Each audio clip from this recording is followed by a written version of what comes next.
say. What's happening, everybody? Welcome to the show. It's Matt Cassel. I'm Bobby Bones, and it is almost football time. Almost football time, baby. This weekend's week 0 in college, so it's kind of our, hey, I'm still here. We're going to start. And so we got a couple good games in college this weekend, but then we have week 1 of college, then we have week 1 of NFL. Which of these 3 weeks are you most excited about? Ooh, we've got some good matchups in week 1 of college, but I'd definitely go week 1 of NFL. We do this. It's such a buildup. I'm actually going out to USC this weekend. I'm doing a mock game. So I'm calling the game, not officially, because I'm calling some games for NBC this year on their Peacock. This is breaking news. Breaking news. You've not shared. Matt Cassel will be calling games on Peacock. Yeah. Attaboy. Yeah, I'm pretty excited for NBC. Like all games in the pack? No, I've got like 3 games in the Big Ten. 3 games this year in the Big Ten, but I've got to go out for like a rehearsal, like a run through this weekend. So they called me, and it's nice because it'll be at USC. They're playing San Jose State, but again, I'm kind of going into this thing blind. It'll be my first time doing it, so there's all those little things, you know. There's a dance to it, and the conversation between you and the play-by-play. And I've been around a lot of the production part of it, but then it'll be my first time calling it, so I'm excited. I'm assuming you're doing the color commentating. Yes, I'm not the play-by-play. Got it. Yeah, I'm not setting up the play. I'm more of the why. Why did this happen? Why were they successful? All those things. Have you been practicing at home? I've been watching some film, trying to, because it's very concise. And then I've been watching some games, and it's very interesting, the ebb and flow to it all, because the play-by-play does a lot of heavy lifting. They're setting up the play. They're talking about the run or the pass completion, who it was, the tackle, and then you're interjecting and giving your 2 cents on why it was a good route or what took place up front that created the sack, right, with the game up front or something like that. But you got to be pretty in tune with what's going on and be very concise, because the next play is coming in 40 seconds. So, and then there's the replay aspect of it. But then there's times where silence is better because it's a 2-yard run. There's nothing really to say. You know, the guys that I think sometimes overwhelm you is they're just talking to talk. So yeah, I think it'll be a good rehearsal and run through, and I'll get a lot of feedback from it. But do you only get one rehearsal? One rehearsal. Have they heard you do this before, or do they hire you blind? Hired me blind. Wow. Yeah. Dang. Yeah, I haven't called a game before, but I know football. So, I mean, how hard can it be, guys? I mean, we're talking ball. Famous last words. Famous last words. Watch. Maybe I won't be doing games after they listen to the rehearsal. I didn't know this. This is so cool. So how many games are you doing? You said 3? 3 games. Do you know what the games are yet? I know all Wisconsin games. I've got their last one out of conference, and I forget who that's against. I know I've got Wisconsin, Penn State, and then Wisconsin, Purdue at the end of the year. So, dude, that's awesome. Pretty fired up. Yeah, I mean, I've always wanted to call games, and I think that I'll be pretty good at it. And now it's just a matter of going out there and getting the reps and doing it. Yeah, but they're not giving you any reps. They're giving you one game. It's all good, brother. You know what? I love it. Be comfortable being uncomfortable. I love that phrase. When I was in college, and then a year, only one season after, so we had a Division II team in Southern Arkansas, and I did play-by-play for them for like 3 radio stations. Did you really? Yeah, and then when I had to travel, they wouldn't pay a full team, so I had to do play-by-play in color by myself. That had to be really difficult. It was just me talking about the game. You're just talking, nonstop, and you're talking about with no visuals too. So that's really difficult. So yeah, I remember it being kind of a beast. I think it is a beast. They do such a great job though with the production team. I know, like the producers and the directors and stuff like that, and just been in a lot of those meetings. I've been privy to that over the last 3 years because we traveled with that group and be able to sit in and kind of listen to how they're going about it and how they're the run-throughs, and then some of it's storytelling. I think the hard part too is in these preseason games, USC's favored by 40 points. 40 points. So at some point in the game, of the 110 players on the team on any given squad, you're going to have probably about 85 of those players in the game that you probably haven't researched or know as much about, especially because you're talking about San Jose State that has almost a completely new squad. They have one returning starter on offense. Also, you call college games preseason. Your mind is NFL right now. We got to get you. You know it. But that's what I said. I said NFL back into it. That's super exciting. How long did you know that was in the works? I've only known for just probably about a month now, and it was kind of getting worked out. And they offered it to me, and they said, "You can do 1 game, you can do 3," and I said, "Give me them all." I'd love to do it. You were making jokes last week at how you didn't have a TV job, but you knew you were going to do this? Yeah, well, I was kind of holding it, and I was making sure it's going to come to fruition, and then it became real when you said, oh, yeah, the week 0's this week, and I was like, oh, yeah, I'm leaving on Friday to go to L.A. Will they just work the whole tape with you after? Yes, they'll go through it and discuss it. I'm sure I'll get feedback. I'll have the producer in my ear. I'm hearing what the main broadcast is going through, and probably the sequencing of what we're doing, because we're probably not going to be seeing exactly what they are. Maybe we will. I don't know. But I'll be hearing them go, wait, we're going to commercial or do this, that, and the other. And so. In other news, Deshaun Watson is getting the crap boot out of him. Oh, man. And he's also QB1. QB1. And I didn't know if after the press conference, after the game, obviously he came out and, got after the fans a little bit. And look, they were booing him, getting after him. I understand, because I honestly, I was booed when I got a concussion when I was with Kansas City, and I didn't really realize it at the time because I was kind of knocked out. They cheered when I got hurt, so it was a different situation. But at the end of the day, it's tough on his psyche, and he isn't doing himself any favors at all. And then for Todd Monken to come out and say, hey, he's our starting quarterback, start the season, and he kind of backtracked, Deshaun did, on his statements and all that, and tried to get in good graces. But the one thing going for him right now is they know they're going on the road for the first 2 weeks anyway against the Jaguars and Buccaneers. So maybe they're going to play it out and see how he does going forward. Because I think if you go with Shough to start, it's going to be hard to go back to Deshaun after that, if you understand the thought process behind that.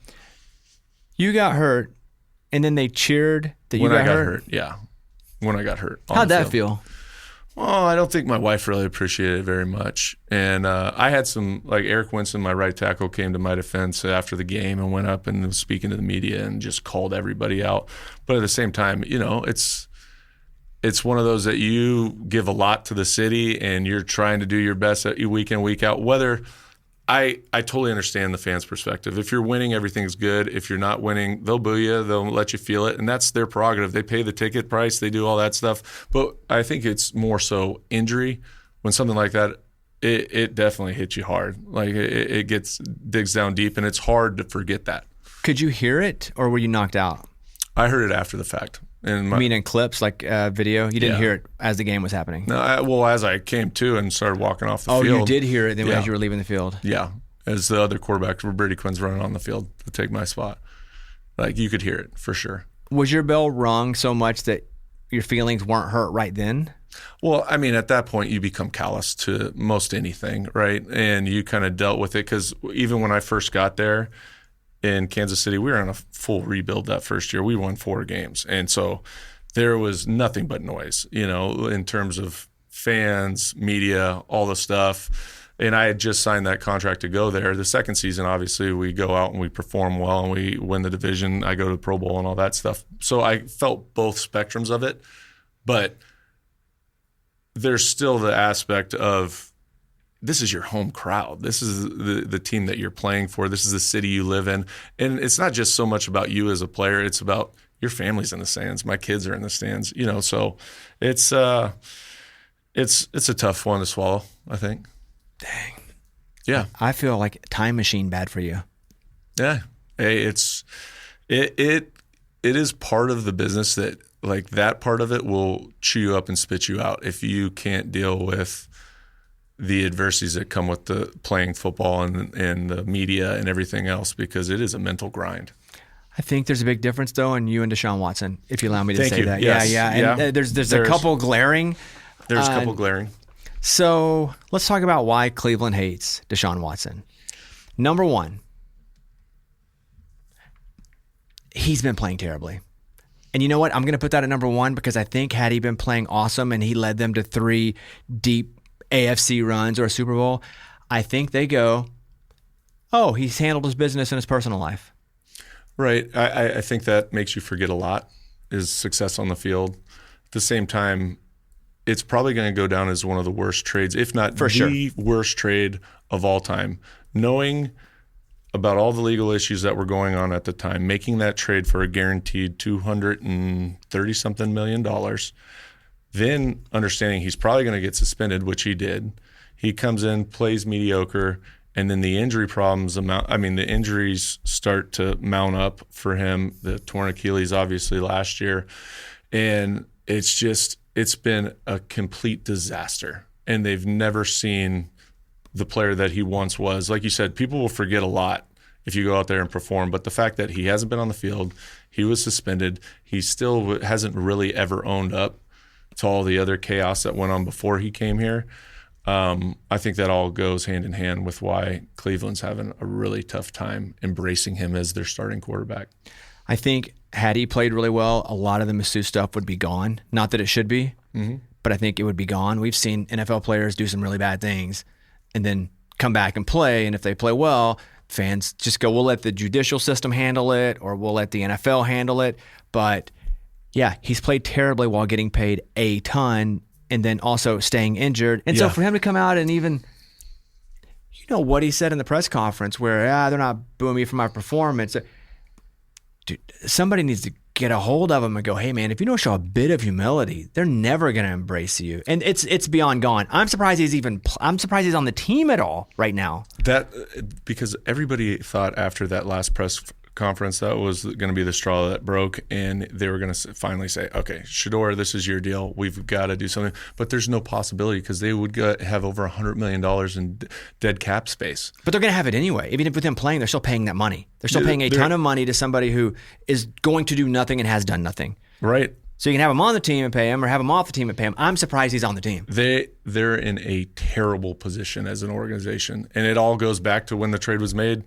How many years ago? 4 or 5 years ago? That fully guaranteed contract, the funny thing about that was when it happened, you heard about how upset the owners were because that meant they were going to have to now give fully guaranteed contracts. But now, because it's been such a disaster, there will never be fully guaranteed contracts. I don't know about that. All of that relied on Deshaun Watson being good or terrible. If he was great or even good, I think you would see other quarterbacks go, that's the precedent that was set. If they do that now, they go, the precedent that was set, no, he was terrible. And so we're not going to get ourselves caught into that and have to pay $170 million of his dead money. It's also just crazy to think about, but it did reset the market at the time. And that's why you're seeing every quarterback make $55 million a year. And how many of those guys actually have won a Super Bowl? Well, not many people have won Super Bowls, though, right? That's true. Just in general. That's true. But the going rate for top end talent, I mean, even Tua made $50 million. That's what I'm saying. Yeah. So, but that's just a good quarterback. But I'm talking about fully guaranteed. That money's always going to go up. How many quarterbacks at this point are getting fully guaranteed money? Nobody. Ever. Nobody. But they're getting 4 years with $100 million guaranteed. And it's all up front, but they're not fully guaranteed. But it's a lot of money guaranteed. Well, it's a lot of money, period. Yes, 100%. You guys make too much money. I wish I played now. All right, let's do some situational awareness. Here's my question number 1 for you. You're a veteran and you know you're on the roster bubble. Do you ask the position coach where you stand before cut day, or do you just go and never bring it up? I've really never been in that position where I felt like I was on the bubble. I kind of either knew or did not know, or if they didn't retain me, it maybe happened in the offseason, like when I was with Kansas City. So I never felt like leading into a season, man, I'm on the bubble. So I never had that conversation. I think if I was in that position, I would definitely have an honest conversation with my QB coach and say, hey, where do I stand? Maybe even going into that last preseason game and saying, is this make or break? If I don't perform right now, who's it between? And you normally know the dynamics of the room. But if I was a young guy that was trying to make my way onto the team, I would just probably keep my head down, maybe have a conversation with the QB coach, but I'm not going into the offensive coordinator and trying to open up a can of worms and him say, look, this is where we're at. This is what you have to do better. We're probably going to put you on practice squad. I'm going to wait for that whole thing to unfold. So if you were advising a quarterback in this situation, you would say position coach maybe, but not coordinator. Not coordinator. I think that there's a lot going on, and at the end of the day, it's performance-based, and you're going to go out and you kind of understand as preseason, where the reps are going, when you're going into the game, what your results were in the preseason games. If you did exactly what you want to do, maybe get more reps at that final preseason game. Maybe when I was young, I felt like there was a chance I was on the bubble at times where you've got, 3-4 guys. I had Rohan Davies, Chris Redman, Doug Flutie. myself and Tom Brady, there's 5 quarterbacks my rookie year, and I'm a 7th round draft pick. There's no guarantees in that situation. But after the first preseason game, I think it was the first preseason game, they cut Rohan Davey. Then in that offseason, they cut Chris Redmond. So we were down to 3. And I thought there's a good chance that as long as I keep doing what I'm doing, because I performed well in the first preseason game, that I'd make the team. But sometimes they would keep 2 quarterbacks and they might want to practice squad me, do something like that. I just didn't know. But when I came in for that final day of cuts, I didn't get a phone call. And that was probably the only time that I felt like, oh, God, I have no idea. But I did feel good about whether or not I was going to make the team or somehow be on practice squad. All right, I'm ready. All right. You're filling in for Rich Eisen this week. Are you doing the show your way, or are you trying to do it in the way in which you feel he would do it? So the first time I ever filled in for him, he called me after I agreed to do it, and he said, hey, you do the show exactly how you want to do it. He said, you have basically the skeleton of our show. You want to do it that way. You want to lean on our producers, on our guys that are part of the show, do that. But anything you want to do, make it yours. Now, there's also me who understands that I'm going into something that people have an expectation for. And if they're listening, they expect it to be done a certain way. And I don't want to completely rock that, because I also have to appreciate what he's built and understand like the habits that people are in. So people are going to come listen to that show. They're not going to know that I'm filling in until they turn it on and they go, oh, great, here's a fill in. And if I'm off the wall bananas and I'm just doing 90s karaoke, people aren't going to listen to that. If I can give them a somewhat familiar Rich Eisen vibe, but do it how I want to do it, then I feel like they'll give the show a chance. Guest hosts never do well as far as ratings go for the most part, or like streams and podcasts, because people go, oh, guest hosts, I don't want to be a part of that. So it's my job to try to keep as many people as possible, but also I'm going to do my best job if I do it my way. So I go in and I've done probably 3 fill-ins at this point, maybe 4. And I don't really use their team for any sort of, hey, here's what I'm going to do, or can you give me some ideas? I usually go in fully loaded, 3 hours, ready to go. Usually have about 5 hours in my head to do 3 in case some of the stuff doesn't work. Oh, it's 3 hours. It's 3 hours of talk, yeah. And so I know who the guests are going to be. And now I know the guys, so it's a bit easier. And I listen to that show. So I do me for sure, but I also have respect for how they do that there, and that people that are going to be listening don't want something completely different because they're listening for a reason. So format-wise, you're setting up your own format. You're not totally relying on the show producers and everything like that to kind of put together hour 1, 2, 3. I know their clocks. Yeah, I won't rely on their producers to put together anything. Okay. All I need to know is the clocks. Like, tell me the clocks. Tell me when I need to get to commercial, what my reads are leading into segments, who the sponsors are, when I need to get to commercial. I'll have somebody in my ear, and they'll ask specifically, do you want a 30 out, a 10 out? Do we count you from 10 to 5? And so I have all those little things that I want. Right. But just let the stallion run. Let him go, baby. Open up the pasture, put the hay in. Yeah, let the stallion run is what I say. And sometimes the stallion runs right into a wall, and sometimes the stallion runs free and beautiful. Yeah, or he jumps the fence and says, screw it. I'm out of this that's barn, right. baby. But that's a lot of fun, and I really like those guys over there, his team, his on-air team. They also, we've done it enough now where they know kind of my style too. So it's great. I look forward to it. How many guys are on the show with you? 2 primarily. Okay. Chris and TJ. There's a couple other guys there that have other jobs that can be a part of it as well. Yeah. But those 2 mostly. So it's great. I love doing it, or I wouldn't fly all the way to California to do it. You kind of like going and I do it Cali, for free. Though. Do you really? Oh, yeah. Gosh, what a stud. I do it for free. I donate the money because they pay you to do it, and I just don't take the money.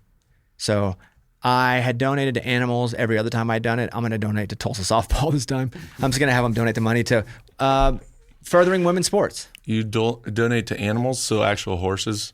No, dogs. Like coin animals? I would go dogs. Yeah. You're a big dog guy, huh? I'm a big dog guy, but now I'm a big furthering women's sports guy. Yes. Tulsa, I wonder why. Yeah, wonder why too. I wonder why. But okay, question 2 for you.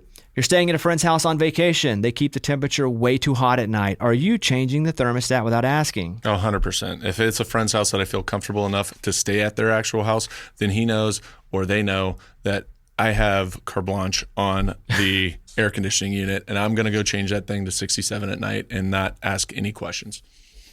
67? 67. Sounds like me. Yeah. They give me a hard time because I sleep so cold. So cold.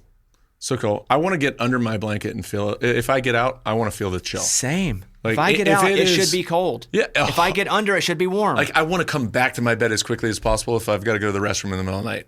What do you guys sleep on, temperature-wise? 68. Okay, good. We got a little cold room here. You? Same 68. Yeah. We'll go 66, 65 sometimes. We also have one of those heated mattresses. Oh, well, So I can balance it just you're right. really balancing Yeah, it. yeah, yeah. There's all kinds of really temperatures walk going that on. fine line there. No, I want it to be cold so my wife has to cuddle with me.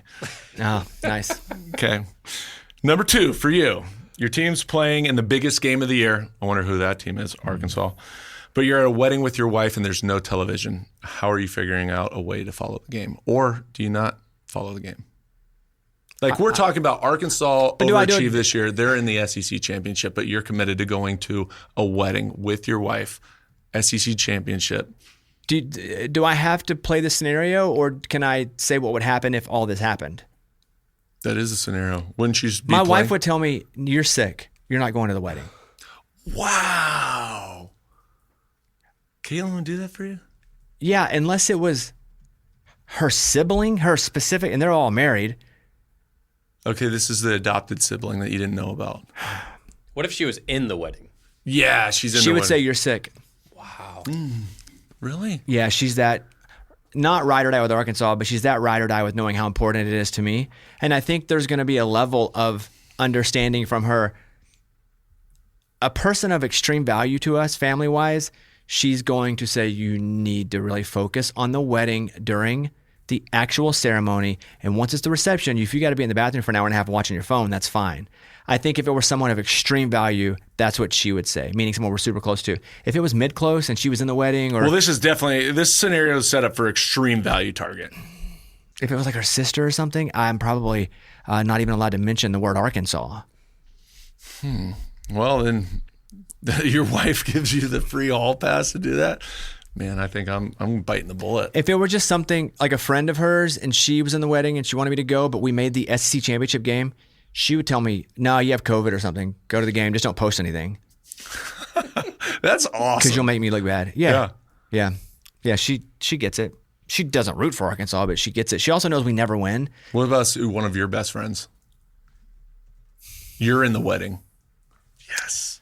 And you can't that's give better. her the free hall pass. That's better. Well, Oklahoma's really good this year, so they may actually be in it. If I'm in the wedding, meaning I'm a groomsman, No, you're an usher. Of course you're in the wedding. That's what I mean by being in the wedding. I got to be in the wedding. I'm going to stand up there. I'm going to do my duty. I'm obviously not going, but once the reception hits, I'm going to be phone on my knee under the table the whole time. Right before your best man speech. Oh, I'm the best man now. Now, yeah, dude, we're just I mean, getting, this thing just keeps adding changing. layers and upon layers, dude. We're unpeeling that onion. Yet generally speaking, if it's a wedding that my wife is going to for a close friend and that happened, she would tell me not to go with her. God bless her. Yeah. Good call. Yeah. You married a good woman right there. I married a woman that grew up in a house where sports was a priority. Yeah. Her Which is parents, huge. it's what they do. And it's her whole family. They all played sports.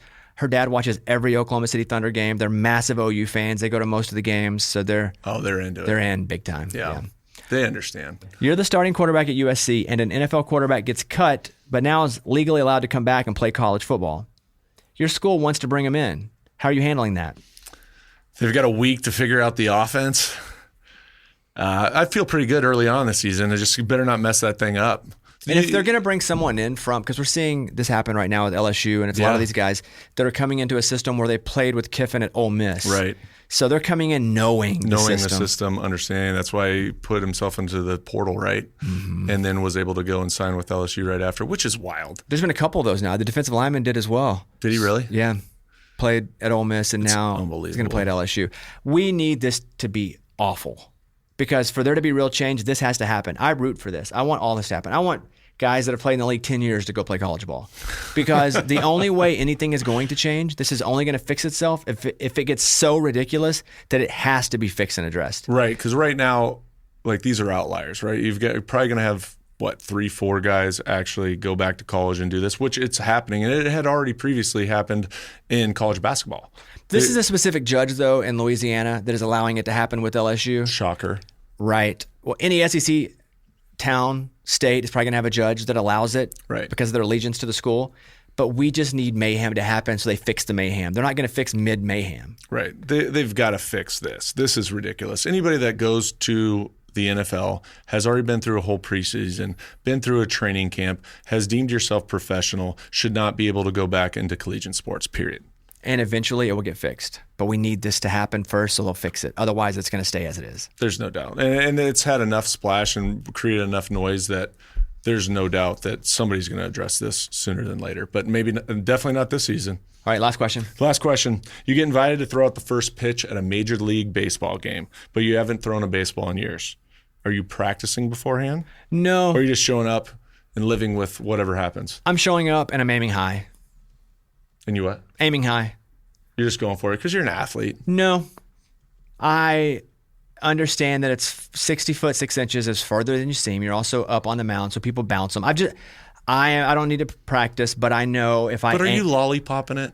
I'm gonna mid lolly it. I'm not gonna lolly it, but I'm also not gonna try to throw it hard. I'm just trying to get off there without embarrassing myself, without lollipopping it. There's about a 40-degree space that counts as pretty good. Yeah. And I've done that. And I'll get up on the mound if I need to. Have you thrown out the first pitch before? Yeah, a bunch of times. And I bounced them early until I realized you have to aim high. Yeah, you got to throw a little bit further. Because the gun ain't what it used to be. No, but you still got enough athleticism to get it there. It's slowly What was the most fading. embarrassing one? Well, if you don't make it, there's something very embarrassing. I've just bounced them about. before a couple times. In minor league games. Like when I've thrown them out at major league games, I've been kind of on the money. Really? It's not an 85-mile-an-hour strike, but it's probably a 40-mile-per-hour strike? 62-mile-an-hour That's still humming. pitch. That's pretty good. From chin to knees somewhere. Oh, dude, yeah, I'm taking that all day long. Me too. That's what I'm saying. I'm not trying to. That. Nobody's going to be impressed if you nail it, but everyone's going to laugh if you don't. Yes, 100%. So and then just we've don't seen miss. some bad ones over there. Didn't Brady dirt one? I don't know if Brady did, but I think at Chris Rock, 50 Cent? 50. Oh, his was 50 Cent terrible. was terrible. His was terrible. Okay, that is situational awareness. Thank you. Let's now welcome in 12-year NFL veteran, 5-time Pro Bowl left tackle, Terron Armstead. Terron was drafted by the Saints in 2013, spent 9 years in New Orleans, finished his career with the Dolphins. Now he's headed into the Saints Hall of Fame this year alongside Mark Ingram. Terron, appreciate you for coming on with us. Of course, man. Thanks for having me on. Hey, so I see you played at UAPB. I'm an Arkansas boy. So how'd you get to UAPB? I didn't have many options left towards the end of my high school career. Not saying that I wouldn't have chose UAPB over LSU, Alabama, all of them anyway. But it was a situation where I could do football and track on the college level, and turned out to work out well for me. I'd say so. I mean, I saw that you ran a 4.71 at the combine, and you're just an absolute freak of nature. But was football always your first passion, or was track and field your first passion? Football for sure. Football was always a passion. I started playing when I was 5 years old against my will, but I eventually started to like the game. I started track my junior year of high school. My high school head football coach was the throwers coach, and he made all the linemen throw. So my junior year, I qualified for state. My senior year, I won state. Dang, so you're winning. Dude, he's just a winner. Oh, I was also looking at your profile because he brought up your draft. You were 6'5", around 305. Like, what are you doing now? Like height, weight wise, because you do not look 305 right now. Yeah, he looks fit right now. I appreciate it, guys. I'm about 270 right now, trying to get to 255, but I've hit a wall, honestly. You've hit a wall. What do you want to get down to? Like, what would be your game weight at this point in your career? Not saying if you're still playing. I'm saying for you. Yeah, 255. 255, I think, is the sweet spot for me. So another 15 pounds. But I've been stuck at 270 now for several months. Hey, if you're coming from an HBCU and you're trying to make it in the NFL, do you feel like you have extra to prove because maybe they didn't see your games as much on television? That was definitely in my mind. And even going through the pre-draft process, only thing that they would bring up was level of competition. So I really had that chip on my shoulder. Like I got to prove myself. I got to show that I can compete against these guys at these big schools. So when I got to the East-West Shrine game, that was a very big thing for me. Then I got invited to the Senior Bowl, very big thing for me, and it helped my draft process. Now, when you get to the Saints, obviously the complexities of the NFL game, and I'm guessing in Sean Payton's offense in particular, it gets elevated, right? And there's a lot on your plate. How long did it take you to adapt to just scheme, the pace of the game, and all the different adjustments that you have to make as an offensive lineman? Yeah, you guys know the way that like an offensive play call is structured and is like formatted for position. So the O-line, this is our section, this is the receivers portion, this is, you know what I mean? So the first few years, I just was in the O-line space. Formation, protection. Formation, run play. I didn't need to know Z-dagger, X-wheel, wide fly motion. I didn't need none of that. So I would zone out completely. Just as soon as I get my run play, I'm gone. And then as I was in the offense for 9 years with Sean, I started to learn all of it. The motions, the formations, what we're looking for, the matchups we're trying to get, why this personnel group and this down and distance, you know what I mean? So I evolved with the game over time. What can you say about Drew Brees as a quarterback or as a processor or just as a leader? Elite, all three. It's just special. Top of the top, processing, the way he was able to diagnose and understand what the defense would present, even in disguise, he was a wizard. And his preparation was elite, never wavered from it, never got comfortable and skipped steps, which was also really hard to do, playing for 20 years. But he did it. And it raised our level as players, the rest of the team. Like, we had to prepare better. We couldn't let Drew be the only one watching film and let Drew be the only one identifying everything as we're trying to go out and play ball. So that was his leadership style too, bro. He really wasn't a super vocal. He's not gonna yell at the team. He did the pregame speech with it. That's about as far as it went. Everything else from Drew was by example. And you see this standard, you see this lock in, walk through, how laser focused he is, full speed footwork, full speed drops, going through his progressions. So, all right, so now I'm taking full speed sets and walk through. Now the rest of the O-line taking full speed pass sets. And now Mike Thomas is running full speed routes. So it started to trickle. Did you get an opportunity to go to this Hall of Fame induction ceremony? Yeah, I was there.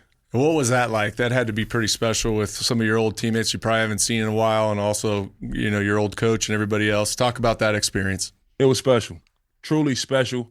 Just that, like seeing all my old teammates, guys I hadn't seen in 4 or 5 years, old coaches that are now in different places. You got, you know, Sean Payton in Denver and Pete Carmichael in Buffalo and Dennis Allen in Chicago and Darren Rochon in Chicago. Like, it's all these guys that are in all these respected places.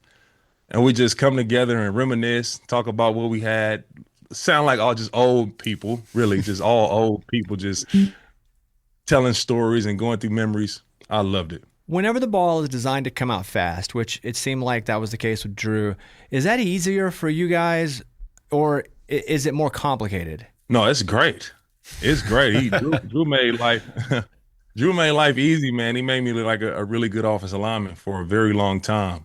And it's interesting, me and Drew were at the Saints versus Cowboys joint practice last week. And he talked about it as we were talking and looking at Tyler Shough and looking at Dak on the other side. And we just talking through quarterbacks. And he always talked about his process and how his biggest thing was get completions, don't take sacks. So him knowing where to go with the ball before the snap, like he already had an idea.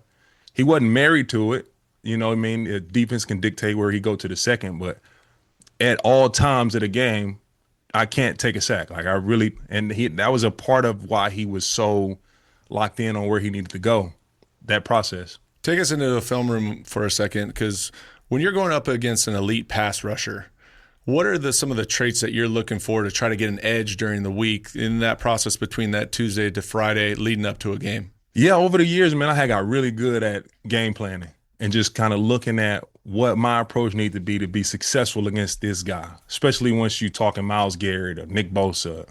You know what I mean? Like, you really got to be on point with my game plan.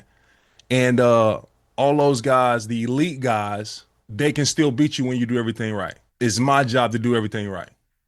and make them beat that. Like I never could be in a situation where I'm behind or I'm late or I overset. So I got to be in position to win every play. And then let's see what happens from there. So my biggest thing was always take away a guy number one. So if Trey Hendrickson has gotten 12 of his 15 sacks from a double hand swipe, I'm a fool if I lose to a double hand swipe on Sunday. So you got to beat me with his, and sometimes I'll try to take away the second too. But those great ones, man, they got a third. And it's a battle. You played for Sean Payton, which we talked about, but what about Mike McDaniel? What was he like? Mike was brilliant. Brilliant. He understands space, how to create it, how to get his eligibles in space and get them an opportunity to do more with the ball in hand. He hated a catch and tackle, like immediate, catch, immediate tackle. He always was looking for guys to get more.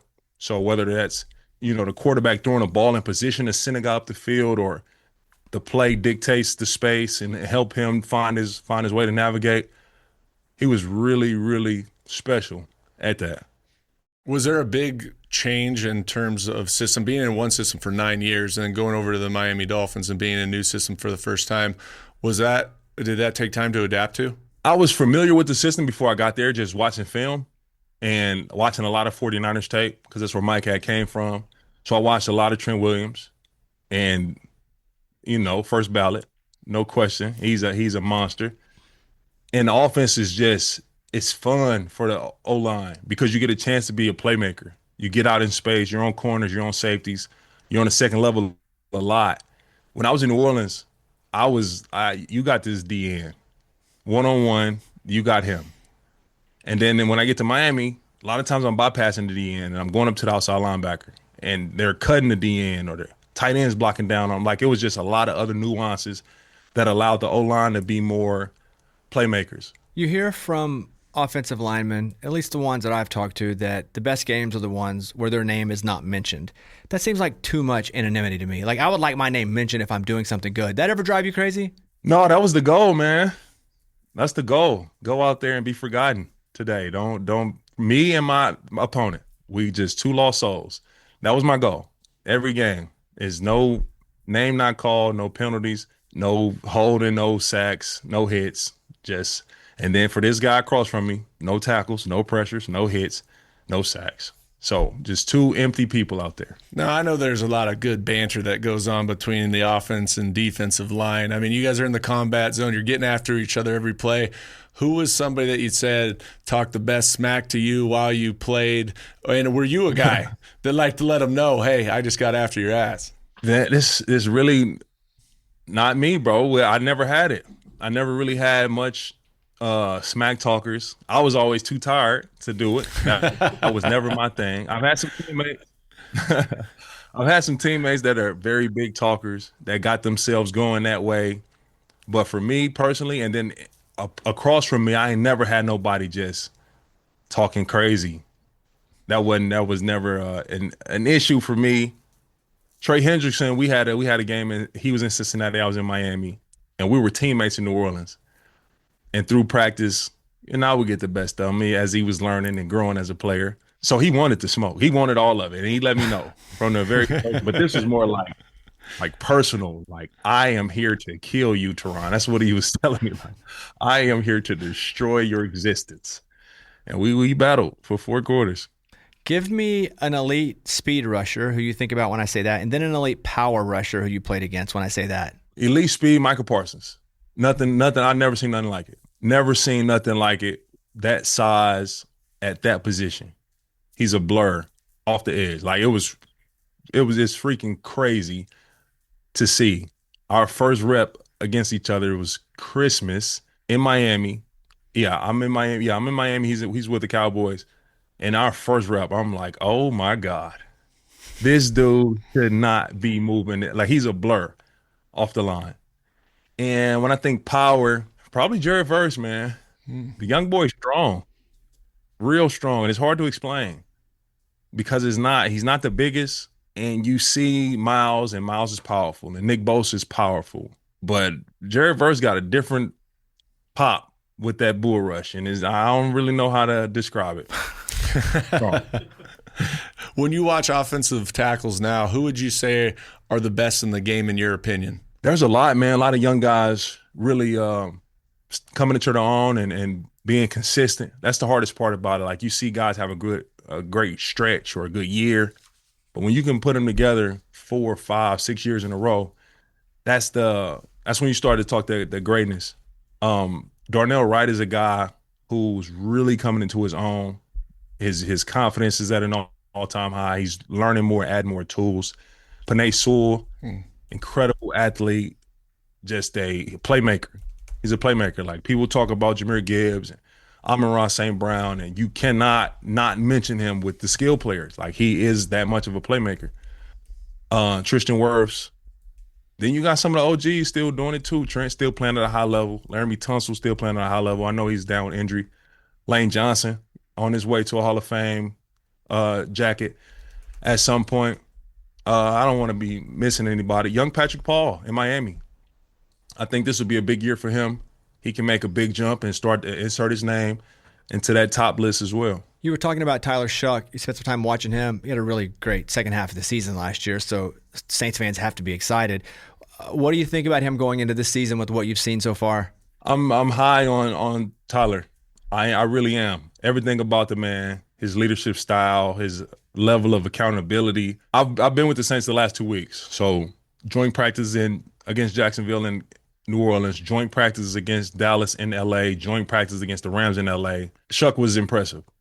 Every practice, him and Chris Olave never an incompletion, never a, you know what I mean? Like, they got whatever they wanted from all three of those teams. Well, Olave didn't practice against the Rams, but Tyler Shough's been impressive from what I've seen closely. He still got room to grow, of course. He would have took some sacks. He would have took a few sacks in those practices that would be much better as just throwing it away. And he'll learn that as he goes through and get more experience there. But he can do everything, man. Make every throw. He's big. He's fast. He's tough as nails. I'm high on Tyler Shough. How about Kellen Moore? I played with him in Dallas, and he was a young guy, but you always knew that he was like one of these geniuses because he's writing in this little notebook. He's making all these things, and then just to see where he's gone since playing, being the OC and for the Cowboys, and then now getting the job with New Orleans. What's his leadership style? Because I always envisioned him being a coach. I didn't know that his rise would be so quick. Yeah, it's different, man, because I had Sean Payton for a long time. Very strong voice, very strong personality, in your face. You know what I mean? Telling you how bad you are and that you might get cut Monday right after this game. So Kellen is probably the opposite of that. You know, he's sure about what it's supposed to look like, but it's not in a way aggressive. Is very communicative. It's he has a process to it. Like, he really pushes the young guys and he challenged those guys with those joint practices, man. They put in work. They did a lot of reps. So he's not afraid of the work and putting the workload on his guys that he demands. But just his style and his demeanor, he's chill, he's positive, player friendly. And after spending 9 years with a guy that wasn't like that, it's kind of crazy to see, you know, coach with the black and gold, because I'm, you know, traumatized from SP. Saints Hall of Fame. How's that feel? Incredible, man. Incredible. It's I thank God. No question about it. Coming from where I'm from, small town Illinois, going to Arkansas Pine Bluff, small college, and then just doing it, man, from work, going after it, sacrificing. Best part about my career, I had a lot of injuries and all those good things, but man, I played the game with no stone unturned. I really went at it with full investment. I have no regrets on anything. I wish I worked out hard. I wish I went after it. I did. So to get that Saints Hall of Fame is just incredible to see that reward come from all the work. I've got to ask you, because you talked about Sean Payton and you've got nightmares about that. And I've got to ask you, what was the worst ripping that you took from Sean Payton or any coach during your career? Only Sean. Nobody else. Yeah, nobody else. Only him. Yeah, my rookie year, man, I've told this story before. Rookie year, first preseason game, I'm, fresh out of, and at practice too, he would just walk by and just talk shit. He'd walk by and just be like, "Oh, if you belong. The guys you played against are selling insurance right now," or, you know what I mean? He just would walk by and just say something. Like, leave me alone. So I get to my first preseason game, first half, first snap, outside zone to the left, DN spikes inside, hits the running back, no yard gain. Run like 5 or 6 more plays. We punt the ball, come off to the sideline. I don't even remember the first play. We just ran, 5 more plays. I sit down, take my helmet off, and he's like yelling at me already. And I look up and I'm like, oh shit, he's talking to me.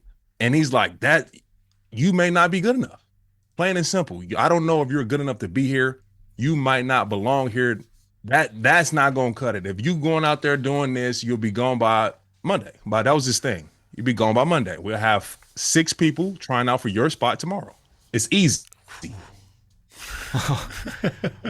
We really appreciate the time. Congratulations on such a cool honor with the Saints, and love talking with you. Thanks for being so candid, especially talking about other players and how good they are, especially guys you had to line up against and whoop their butts. So you could share with us how good they were. Sometimes that can be difficult. So we appreciate that. Thanks so much, and hopefully we'll talk to you again soon. Appreciate you. Thank you. All right, thanks Ron.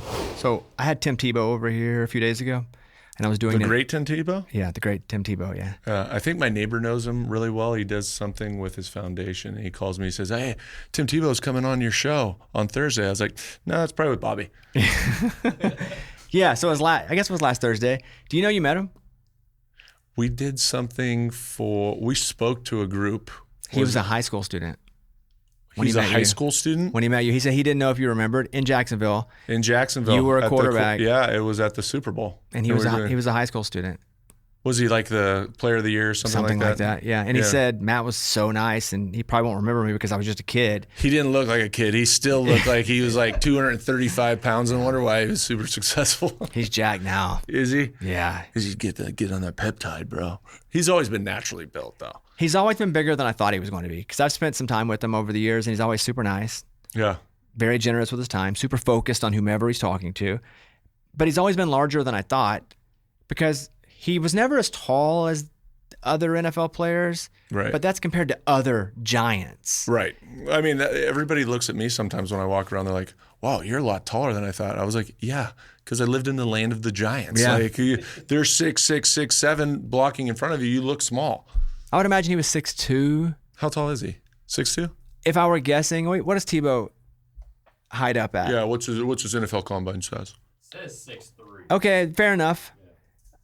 But Jack, dude, and he was so complimentary of you. He was like, he's the nicest guy ever. No, I would say the same thing about him. And you did, and we heard I it. did. Well, good luck on your diving into freaking color commentating. Don't mess it up. Nah, you should mess it up. That's how you get exactly. better. You're going to mess it up a lot, and that's okay. I know. I'm excited about it. That's super cool. Congratulations, man. Thank you very much. I appreciate that. All right. That's it for this week. That's Matt Cassel. That's Kickoff Kevin. That's Brandon Ray. I'm Bobby Bones. Thank you for watching. If you're watching on the NFL YouTube page, we really appreciate you. If you're listening on podcast, we really appreciate you. We will see you guys soon. And this has been Lots to Say. Bye, everybody.